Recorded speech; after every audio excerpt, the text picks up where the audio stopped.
একটি গুরুত্বপূর্ণ তথ্য যেটা আপনাদের সবারই কাজে লাগতে পারে।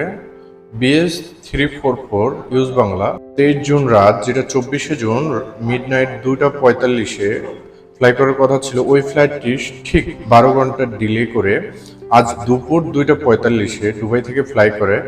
সুতরাং যারা মনে করতেছেন যে ফ্লাইট ক্যান্সেল হচ্ছে অথবা এয়ারলাইন্স থেকে বাতিল করে দিচ্ছে, তাদের উদ্দেশ্যে বলবো অবশ্যই যে টাইমে আপনার ফ্লাইট সময় ওই টাইমে এয়ারলাইন্সের কাউন্টারে যান, যোগাযোগ করুন, অথবা সোশ্যাল মিডিয়া অথবা এয়ারলাইন্সের অ্যাপ অথবা ওয়েবসাইট অথবা যেই এজেন্সি থেকে আপনার টিকিট সম্পূর্ণ করেছেন ওই এজেন্সির সাথে সবসময় যোগাযোগ রাখুন এবং সময় মতো এয়ারপোর্টে চলে যান। সম্পূর্ণভাবে সকল ফ্লাইট দুবাই থেকে যাওয়া আসা ঠিকভাবে করতেছে।